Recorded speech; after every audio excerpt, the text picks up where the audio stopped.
Yo, what is going on, Headliner Nation? Your boy Kyle back with the Fantasy Headliners. It is Thanksgiving week, which means we've got 3 Thursday games, and that means we've got to pump out the content this week. That's right, we accelerate everything during Thanksgiving week to make sure we've got it out by Wednesday night. Now, I want to give you a full disclosure here real quick. I just spent more than 40 minutes recording a video just to find out that the record button actually had not been pressed. So I'm already behind for the day. So we're gonna need to hightail it through these tight ends because I got wide receivers to do still. We've got rankings to do. We got the flex stuff to put out. Things are crazy. We gotta go. Let's jump into it. We're gonna do a let it flow, start and sit style here on the Fantasy Headliners with tight ends. Let's kick it off with Buffalo and Detroit. Jeff Okudah will be missing for Detroit this week, which is good for the Buffalo wide receivers. It's tough for Detroit, though. For Dawson Knox, since Josh Allen had the elbow injury, 13 targets over the last 2 weeks. He's being looked at a little bit more than he had at the beginning of the season. Detroit also allows the 4th most fantasy points to tight end. We're definitely going to go with Dawson Knox as a start this week. I think he is a safe, maybe not great upside play this week. And on the Detroit side, I'm not going to waste anybody's time talking about tight ends that don't matter. The New York Giants and the Dallas Cowboys. Dallas allows the 3rd fewest fantasy points to tight ends. And maybe with all the injuries, including the Wan'Dale Robinson ACL tear, Chris Myarick would end up seeing a few extra targets, but that doesn't really matter that much. They threw the ball like 40 times last week, and he still wasn't fantasy viable. Dalton Schultz, though, had a tough week 11, hopefully for a bounce back here. Since Dak Prescott and him got back on the field together, he's averaging 5 targets a game. Maybe not a ton of upside, but with a tougher matchup on the outside for wide receivers, even with an injury at the cornerback position to Adoree Jackson, we could still see Dalton Schultz be relied on this week by Dak Prescott. New England and Minnesota, the Patriots tight ends completely misused, as I say every single week, so we're going to toss them out the window this week. But TJ Hockenson, since he came over in the trade with Detroit, he is averaging almost 10 targets per week. He has 28 targets over the last 3 weeks since joining Minnesota. New England allows the 8th most fantasy points to tight ends. TJ Hockenson hasn't seen the upside yet with Minnesota because he hasn't scored, but the targets are there, the volume is there, the safety is there. We're playing Hawk.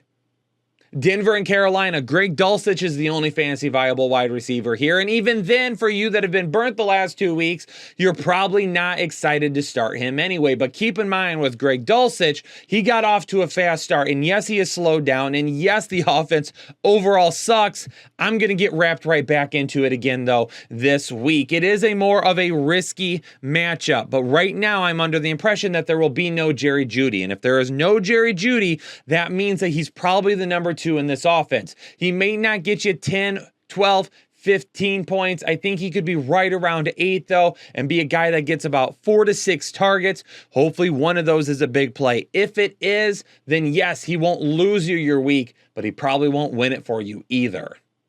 Tampa Bay and Cleveland, and Cade Otton had seen a little bit of a spike in his value, but then Cameron Brate came back and Julio Jones is healthy. In this matchup against Cleveland, where Cleveland allows in the area of the 6th fewest fantasy points allowed to tight end, because of that, I have to be out on Cade Otton this week, especially with the wide receivers being healthy and on the field. For the Cleveland Browns, David Njoku was back last week. Tampa Bay allows the 9th most fantasy points to tight end. And even though the upside might be a little bit lower because, hey, when Njoku balled out at the beginning of the season, Donovan Peoples-Jones wasn't doing anything. Then David Njoku gets hurt. Donovan Peoples-Jones starts to really ball out. Will all 3 of them, including Mari Cooper, be able to have a good fantasy week going up against Tampa Bay? It remains to be seen. Maybe the ceiling won't be there, but I think the floor is there for everybody.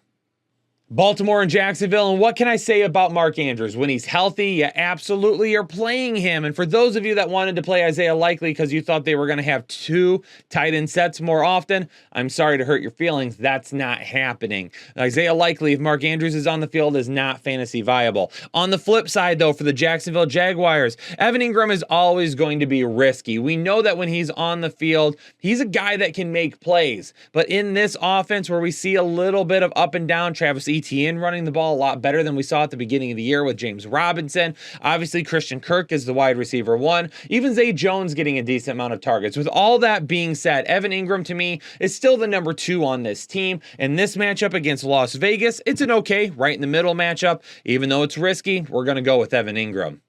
Houston and Miami, there's nothing to see here. Miami might allow the third most fantasy points to tight ends, but Jordan Akins and Brevin Jordan are both getting work at the position, and maybe one of them scores, but do you really want to find out with them in your lineup? Not me. And for Miami, Mike Gesicki, he might get you 2 touchdowns in a game, or he might get you 2 catches for 20 yards. The risk definitely outweighs the reward with Gesicki. Find somebody else. Chicago and the New York Jets, and Cole Kmet saw a little bit of a downfall last week after being such a huge asset to fantasy owners the previous 4 weeks. But even with that being said, the outside matchups for the wide receivers is going to be tough against the New York Jets. So if the Chicago Bears have any chance of winning this game, Fields and Kmet are going to have to connect. And we already know that Fields, he's looking towards Kmet more times than not. For Tyler Conklin, Chicago allows the 4th fewest fantasy points to tight ends. And yes, he's been on the downfall. If Zach Wilson starts, Tyler Conklin is not a start for me. But if Joe Flacco is named the starter for some reason, come back to the rankings tomorrow and even the live shows to find out, because then Tyler Conklin could become a start. Cincinnati and Tennessee and Hayden Hurst, I'm going to go with a start this week. He's very risky and very touchdown dependent. But Jamar Chase probably going to miss again this week, I would assume. And the big one is Joe Mixon. If Joe Mixon remains in the concussion protocol, we're not just already going to start throwing 8 targets, to Samaje Perine. He's not going to get the targets that just automatically Joe Mixon was getting. I do think it could lead to a few more targets to Hayden Hurst. And this is a decent matchup going up against Tennessee. So I am going to risk it with Hayden Hurst. Again, risk is the key word there. And for Tennessee, Austin Hooper, you may have scored 2 touchdowns last week, but trust me when I say I'm not falling for it. Atlanta and Washington, and this is going to be a tough matchup for Atlanta. They allow the fewest fantasy points to opposing tight ends, and we've seen Kyle Pitts not be your traditional tight end. So what are they going to do at the position this week?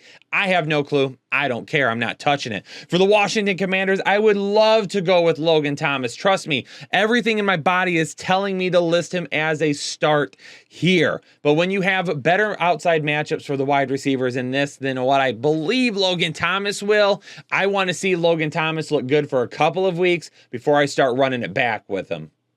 The Chargers and Cardinals, and yes, Gerald Everett was a late scratch last week that may have, hurt a few fantasy owners out there, but we are definitely going to him this week if he is playing. The Arizona Cardinals allow the most fantasy points to tight ends, possibly no Mike Williams. Keep an eye on Gerald Everett. If he plays, he's definitely a start. And for Trey McBride, even though Marquise Brown didn't end up being activated, and even though Rondale Moore went down early in the first quarter, he didn't end up doing anything. It was Big Dortch energy, Greg Dortch, that ended up being the guy that helped out there with the Cardinals offense. Trey McBride, for me, he's a no-go. Las Vegas and Seattle, and when you're facing the number 2 team in terms of most fantasy points allowed to tight ends, you want to start them, but it's Foster Moreau. There's been no rhyme or reason to his usage this year. He's not consistent. He's not reliable. With that being said, if you've got a bunch of fodder on your waiver wire and you're just looking for anybody to help you out, Foster Moreau might not be a bad shot.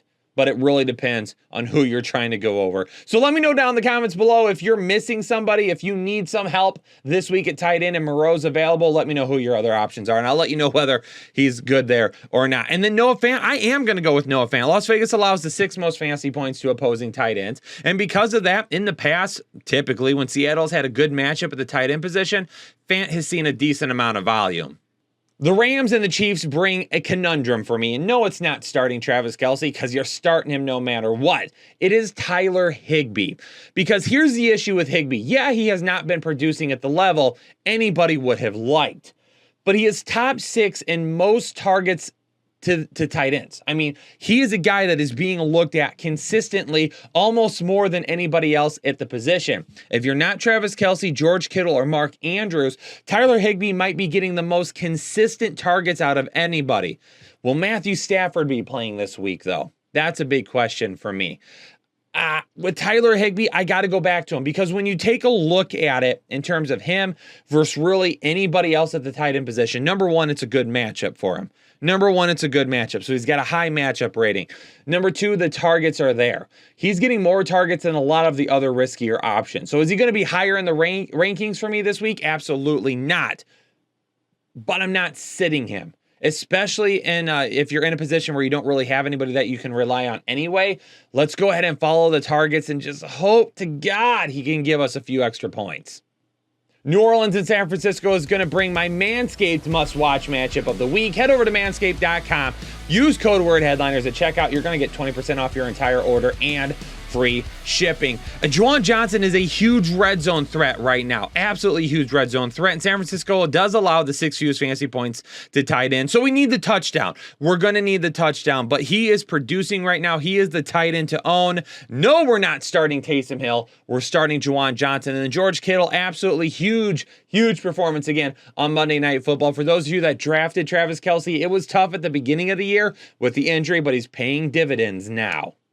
There's really not a whole lot to see in the Green Bay-Philadelphia matchup. Robert Tonyan hasn't been doing anything. Dallas Goedert is injured. When you take a look at this matchup, I mean, these guys just aren't seeing enough volume to be utilized on a consistent basis, especially in Green Bay. Robert Tonyan just is not the same guy that he used to be. Pittsburgh and Indianapolis, and nothing to see on the Indianapolis side. Those guys see way too many targets split out and everything. I am really interested in Kylen Granson, though, maybe going into next year. If we go away from some of the 3 tight end rotations that we see and we get him some more targets, Kylen Granson could be good. In Dynasty Leagues, I want to stash him.